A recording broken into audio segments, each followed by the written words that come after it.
Is it working now? Yeah. Hi, guys. So, glad you got to stare at welcome me back. for 15 minutes. I plugged it into the wrong thing. So sorry. I was very confused because I checked it right before we started. I'm like, what do you want me to do? So, okay. Well, luckily, none of them heard all of that, just like we were having a very swell time. Welcome to the family room. We'll get started now. We're here to discuss Sunday's message, A Ruined Funeral, from episode 2 of Undeniable Authority. I got to move your coat. Okay, you can move over here. Yeah. And let us know if there's something that stood out to you in that message, or if it helped you if you're in a time Can of I read the grief quote or anything again? like You that. guys missed me reading the quote. They saw you move. Okay, we're gonna do the. No, I'm not gonna do it. It's yeah, not we're gonna gonna hit do the it. same. Okay, fine. Never mind. Shh, buddy. Okay. All right, awesome. That was super awkward. That was amazing for me. Hated every minute of that. Anyway, so this Saturday, Rock the Universe, youth are going to go.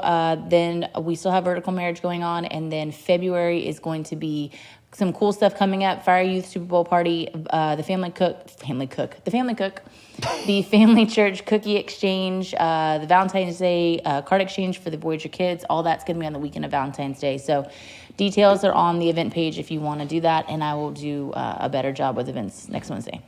And a better job of making sure the sound is on. That was not my fault. Completely not your fault. Well, I don't know why we didn't even register. We couldn't hear anything. Because mine's so loud. Okay. Again, we're here to discuss A Ruined Funeral. The verses were Luke 7, chapter 7, verses 11 through 17. The raising of the widow's only son. Did you already get the questions? I'm doing it right now. Listen, you can't be hard on me. You forgot to turn the sound on. Answer. Stop it. If you are a part of the Vertical Marriage thing, it's going awesome. It's been actually a lot of fun. Really good class or course, I guess, if you want to call it that. But it's great. We're glad for everybody that's been coming and pouring into their marriage. If you've missed it, I encourage you the next time we have one that comes around to join us in that. I gotta adjust the color. My hat looks pink. We're gonna be doing a lot of Bible studies coming up. I think it's really important. So we've got a parent one. We've got the next one is going to be anchored, and that's going to be just co-ed, whoever. And I opened it up to, I'm sure some people will disagree with this, but I opened it up to 16 and up instead of our normal 18 and up. This is because I think it's very important if, what is 16, sophomore, whatever, someone in high school, sophomore. normal. I'm not gonna. Just when you start driving. Most of the time, high schoolers, that's when they start to kind of pull away from you. Some kids stay to you. Driving. You're starting to kind of pull away. So if someone that's 16 wants to come to Bible study with the rest of the, men and women and everything, that's awesome. Why would I close that out? So no, yeah, you always want to pour into the next generation. You're only ever one generation away from disaster of any kind, with whether it's your faith or, it's true. Look at, I think it's Judges. Ooh. It's either Joshua. For some reason, I'm drawing a complete blank, but I'm pretty sure it's that when Judges opens. When Judges opens, it just says that the one generation passed, and then the next one they had completely forgotten about God, which also goes to show that the importance of stewarding your children and raising them biblically, so that that the faith grows, that the faith continues, and especially if you actually love your children, because if you love your children, you're going to want to spend eternity with your children in heaven. But if you don't want you to spend eternity with your children, then I guess you don't love them, and so you won't tell them about heaven. Okay, discussion question number 1. The sermon states that death was never the design, and we grieve because we weren't meant to experience it. How does understanding this original design affect the way you process loss and mortality? So, I do like when you had told me, it was a while ago, you had told me I was really upset about something, and you had told me, that it was okay because... And it was, I think I asked a question like, why is this so difficult or something like that? And you're like, because you were not meant to be able to handle this. Yeah. Yeah. I mean, you think like in the garden, we were supposed to rule and reign with God. We weren't supposed to even really know what death was. And a lot of people too. I saw this the other day, and I'm gonna completely steal it. I don't remember where it was from, so sorry I can't give you credit. But it was a picture. I want to say maybe it was like the Ark Museum or some Bible museum somewhere shared a picture of. So if you don't know the story of the fall, when God exiles them from Eden, God performs the first sacrifice on an animal and clothes them with that. So he provides the first sacrifice. But the exhibit, the picture that it was is like it shows Adam and Eve, and you see like this dead, I think it was like a goat or something. But they're just like grieving over it because you think like Adam was in charge of naming all the animals. They were stewarding it. Like and these weren't like, it wasn't like how we have animals now that are, wanting to kick you and like bite your face off or any kind of thing like that. Not Animals like don't that. do that. Some animals definitely do. Komodo dragons? Misunderstood. Ew. Yeah, Okay, yeah, there we go. Those are from hell. They have what is their purpose? To roam the plains of Komodo. Never I don't mind. know. I'm not going to say that out loud. It's Galapagos or something where they are. Whatever. It just sounds ridiculous. But so it's like them crying because it was literally because of their rebellion, because of their sin, that an innocent animal that they had taken time to spend time with and love and care and maybe help raise or whatever, right? The Indonesian islands. Hold on, the ADD right now is throwing me off. So like they're grieving over the fact that because of their sin, that's why the animal had to die, and it just goes to show like that apart from we weren't supposed to experience it, like it was completely foreign, and then that's also like their taste of like this wasn't supposed to be the design, and it's like boom, it's right there in their face. So it's I think that obviously nothing dealing with death or anything like that, nothing. That's what I'm looking for. Nothing like just kind of takes all the pain away. There's usually you still have something and it springs up in moments in the future. But I think like that, knowing that we weren't supposed to experience it, and then also our hope in Christ, knowing that we will be reunited with our loved ones if they're believers. That's something. Obviously we all want to see Jesus face to face, but knowing that we'll see those that have gone before us again is a very comforting thing. So did you know You've that been waiting their that role? entire time. Yeah. Well, you said wait. So their role is to the biggest thing that they do is they consume carcasses. So acting as nature's cleanup crew, which I mean That's why their bites are so poisonous. We could have found a different animal to do that. There's a lot of there's a lot of. Well, different... why don't you right now when we get done just go pray to God and say, I think you made the wrong choice. Yeah, I know where you're going with that. What's this one? Does anyone have anything? I was just seeing if anyone wanted to share anything. Okay, I'm sorry. I was busy with that.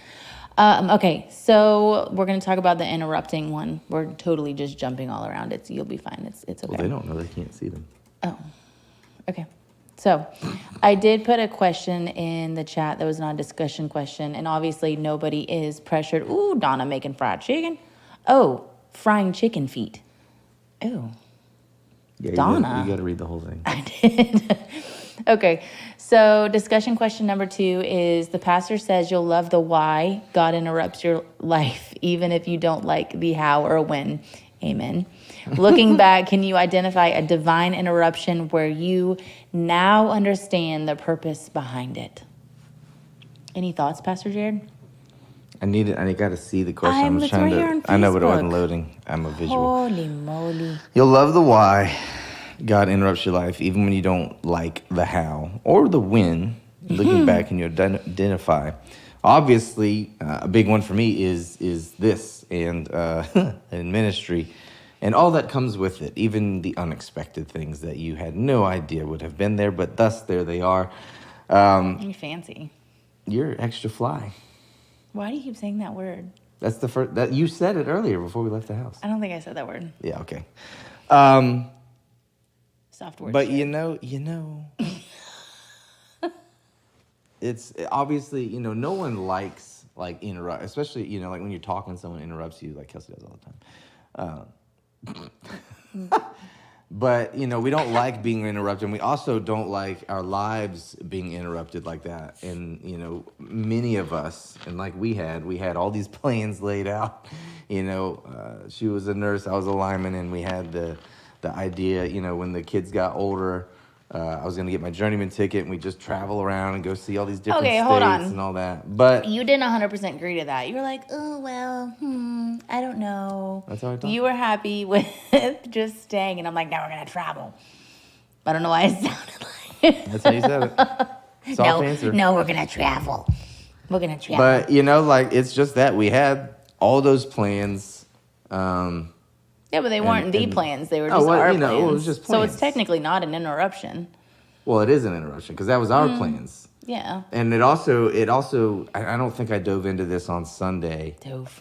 But like one of the best things about God interrupting your life is that in Scripture is clear, and there's this weird thing with theology, but by ourselves we don't come to God. All that we can do is harden our heart against Him. It's only by His Spirit that our hearts are softened towards them. So literally, God is the one that initiates everything in us and like plants that seed and then helps us be reconciled to Him.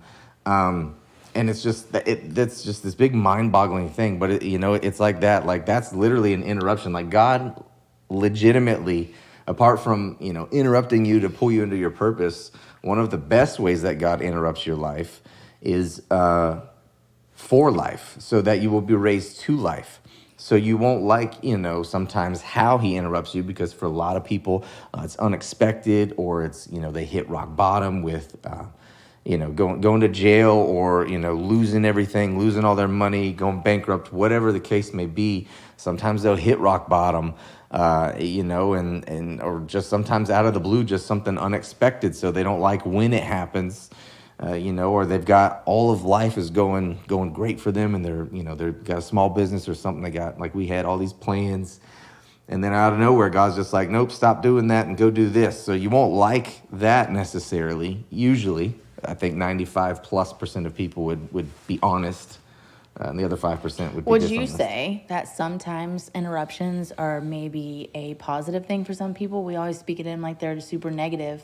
But what if... yeah, that's what I'm getting at. Yeah. Like, because that interruption, that divine interruption of... No, I'm saying like some people, we don't like interruptions, but what if it's a very good interruption that brings their life as they can see it more positively too, and it's still God's way? Yeah, I mean, that's... There's always... There's different callings. There's different ways that God does things. And that's something I'm going to try to actually get in on this coming Sunday with John the Baptist and doubting. Oh. But, obviously it's an amazingly positive thing that you would be dead in your sins and God would interrupt that and initiate everything He needed to do to save you from your sins. Mm-hmm. And then, some people like that, like maybe your life wasn't going too good and then He interrupts it, and now, it changes and everything kind of starts clicking and all that stuff. You never know how really He's going to do it. Mm. He usually always does it in the most unexpected ways, which I love. That way, as it should be, that way He gets all the glory, and we get none, because I don't want none. You don't want none. No, ma'am. Discussion number 3. Don't. Discussion number 3. Soft. When you have... Oh, I'm not even saying it right. When have you experienced God meeting you in your grief or darkest moment? And how did His presence change your perspective on that situation? So, when have you experienced God in your grief or darkest moment?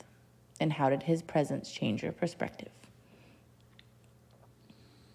We're not going to discuss my darkest moments. This is rated PG. I don't want to get into like anything like that and just be, it's too personal. But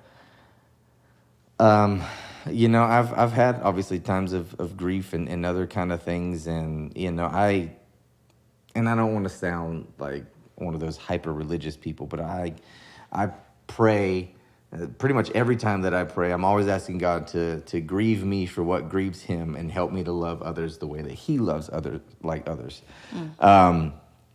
So I'm constantly in my prayer time grieving over, my loved ones, my family, my friends, those that I know that aren't saved, grieving over the state of, even just the city, this country. Like, I have all of those moments of grief, but I know like this is kind of asking for a different moment of grief. But one of the things, to just use that example, is that like when He shows up, like there's always just, it's I don't know if you've never experienced it, it's hard to describe, but you can just be so racked with anxiety, or you're in like complete panic mode, and then you're like praying about it, and then all of a sudden you can just tell God shows up, and there's just this overwhelming calm that comes over you. I mean, that for me, obviously there's other ways. I don't want to say that's the only way that God shows up. Definitely not. But like with that situation where I'm praying over people that I know are not saved, I constantly find myself feeling comforted in the fact that I know that God does hear my prayers. I know He sees the tears that I shed over, people or places or whatever. I know that He is working things out for His purpose. I know that He, desires that people would be reconciled and be saved. Obviously, I know that not everyone will, but I don't know. There's certain people I pray for that have this really just, even though I haven't ever seen any fruit that shows that prayer is working, there's something in me that is comforted knowing that one day I am going to see it. And I know that probably doesn't make a lot of sense, but what you looking at? Nothing. Yeah, the next one. I'm working on it. I got distracted by your quotes. They're so random. Sorry, guys. We've already discussed when the last time you told yourself no, and oh wait, when was the last time you told yourself? This is kind of like the last, one of the last sermons that was a kind of a topic too.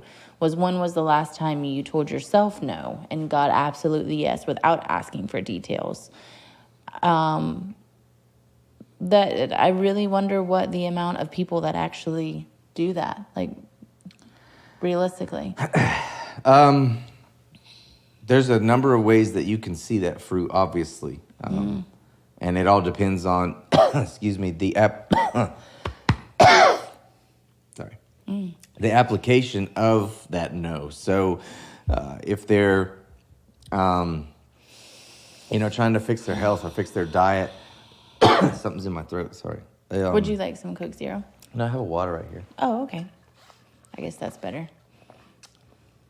Like telling themselves no on eating something that's going to put them over their sugar or their calorie count or whatever, like if they're dieting. Dude. Sorry, it's not coming. It's not getting out. And like exercising or like just disciplining yourself like that. Like there's always evidence. Like, oh, I want to skip the gym today, but you tell yourself, no, I'm gonna go. Like that evidence stacks up. And the same can be said, I would say, for people that are disciplining themselves and also being, disciplined by God in their faith, in their walk. Because, okay, let's just say, I'm someone and I'm like, hey, I don't feel that close to God right now. Like I've really been neglecting my prayer life. And then they're like, okay, yeah, tomorrow I'm going to start waking up, an hour early, like they said on the family room, and the alarm goes off and you're like, I don't really feel it today. But you tell yourself, someone is going to hear your voice tomorrow. Hey, I'm just saying. But, you tell yourself, no, I'm not hitting snooze. And then, that's day one. And then you do it day two, and then you're like, no, and you keep telling yourself, no, like, I'm going to do this. And you commit to a week. You commit to 21 days because they say that's what builds a habit. That evidence stacks up, and then you see your faith change. You see your walk change. You see your life change. And then on the flip side of that, you can see judging. I mean, I hate to sound like judging and just trying to sound like I don't want it to sound like a gossip kind of thing, but you can tell by people's fruit when they start, if they start. I don't want to say when, if they start slipping. And obviously we all have little stumbles and stuff like that. But when things turn into a pattern of behavior, and you can just see like, okay, this isn't changing. They're not changing things. Like it's just boop. It's just staying the same and staying the same, and nothing's changing.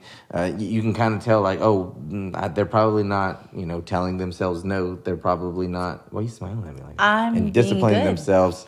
And like the worst thing with that, like not telling yourself no, especially when it comes to faith, is like ultimately like if God's saying, hey, I want you to, we'll just go, back to the waking up earlier. I want you to wake up, 20 minutes earlier to spend more time with me. That's God saying that.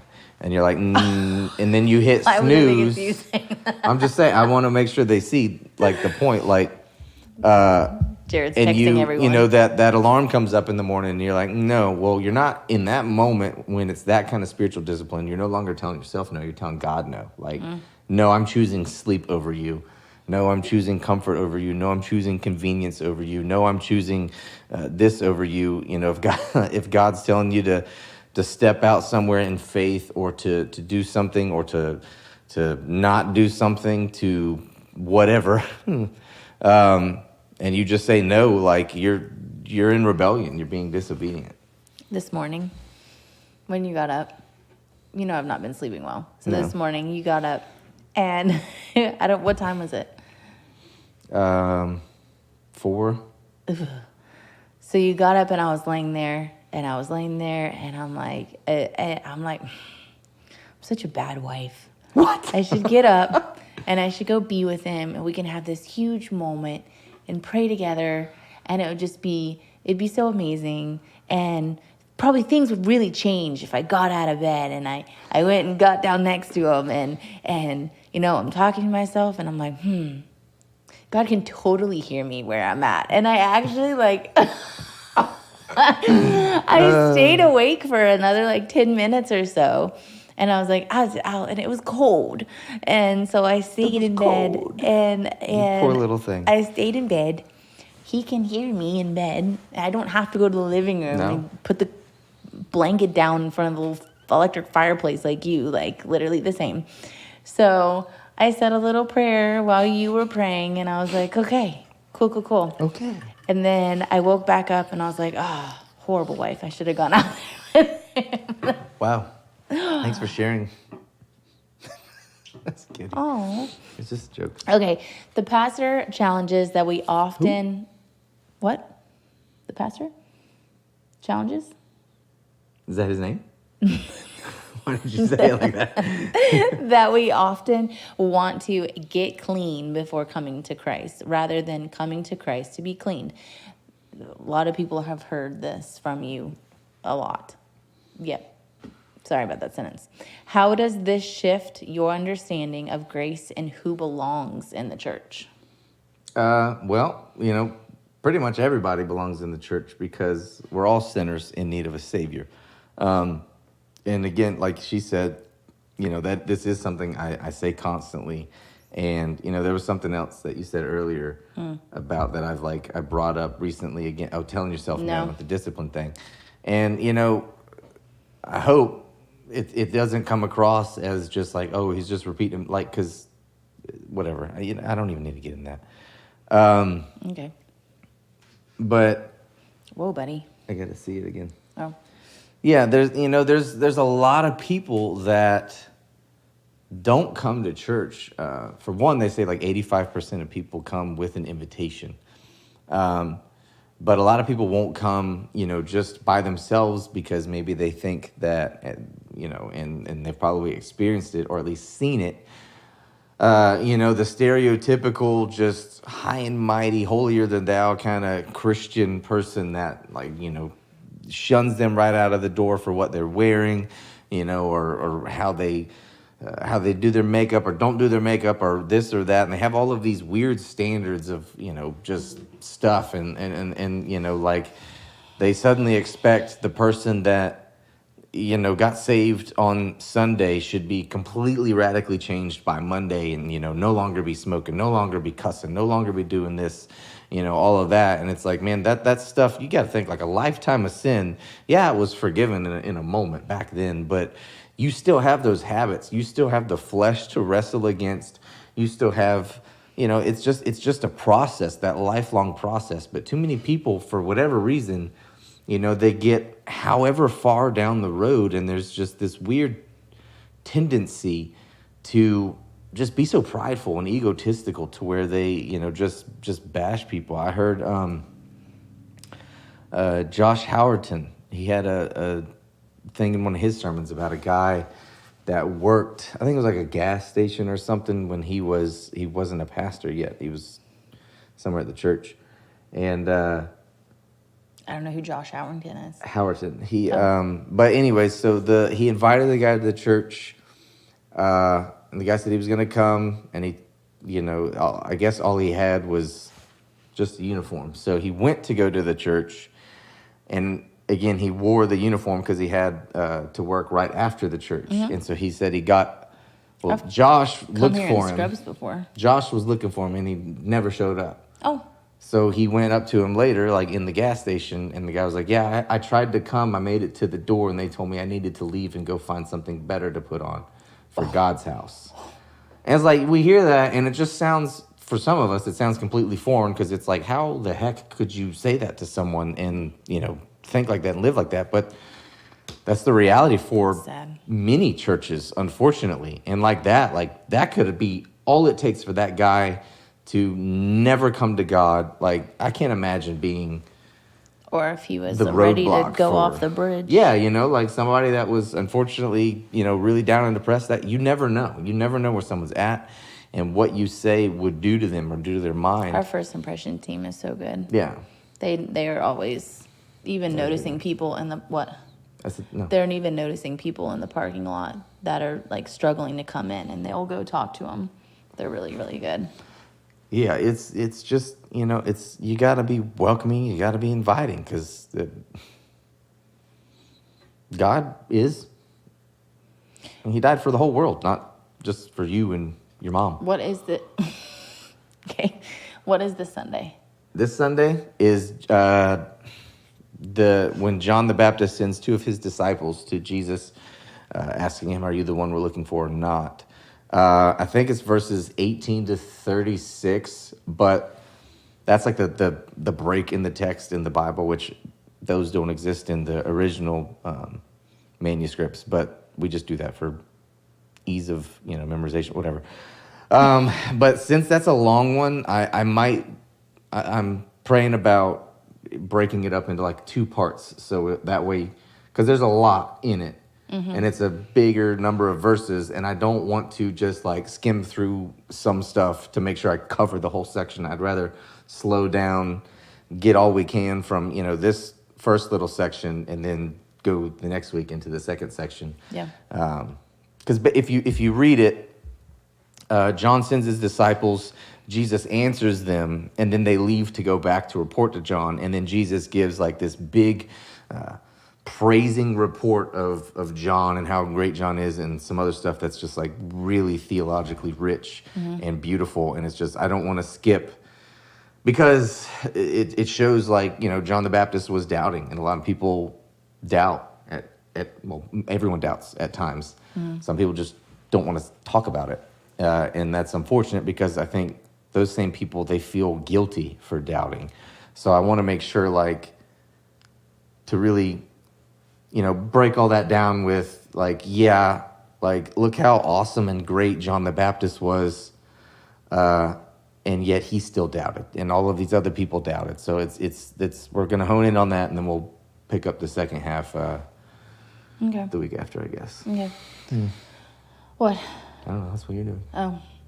So I did want to say before we go, I know this is a short one tonight, guys. Sorry. Our girls are, thankfully, Brooke's bringing them back for us, but the girls are doing the kids praise thing at Anastasia on Wednesday nights until April, and it's a pretty cool little program. I did check out their kids' church area. There's some cool parts about it. Other parts I'm like, like not for me. It's not my church, but it's cool. But they also do a preschool because I was asking Brooke, I'm like, these are very classroomy. And she's like, yeah, they do, I guess, the I think they have preschool or the VPK there. So it has to be kind of school. Yeah. But they did a great job. That's the church that I grew up in. And I was telling her about like the sanctuaries that anywho. So I took, whoa. I was just getting ready for the end. I did add a couple things on if you're in a group, you saw me send a message out today. I did add a couple applications onto the, our church website under volunteer. Sorry, just completely was thinking about something else.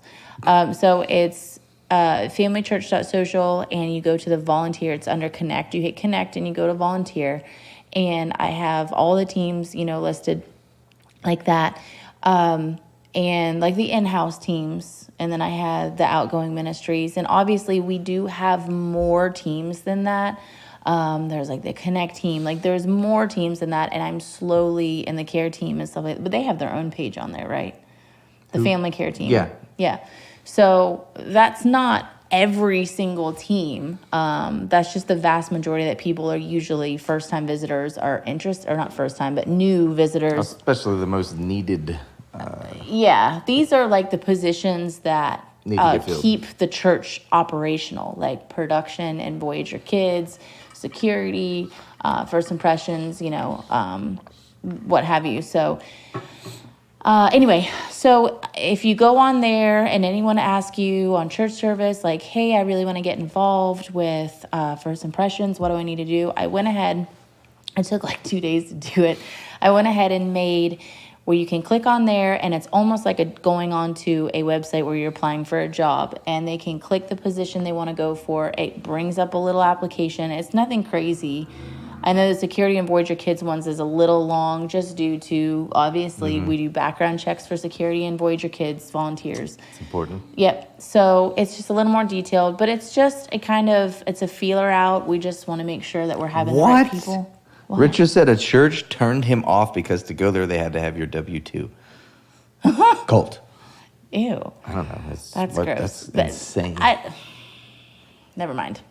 I'm not going to say anything. Okay, move on. Okay. So, anywho. So, yeah. So, go on there. Click on there. I also want to say I was a little nervous about doing this, but I did put on there that we are looking for 1 or 2 young adult leaders for the young adults group. I tried starting that at the same time I was doing the women's group, and I just poured more into the women's group trying to get it started and kind of abandoned the young adults group, to be honest. I did. Sorry, guys. And this is 18 to 30-year-olds. And I really want to get that going because we've always had a lot of people asking, like, do you guys have a young adults group and all that type of stuff. So I would love to get the right leader for this. Obviously, just because you put an application doesn't mean that that's a position that you would get or anything like that. We're going to pray about it, talk to you.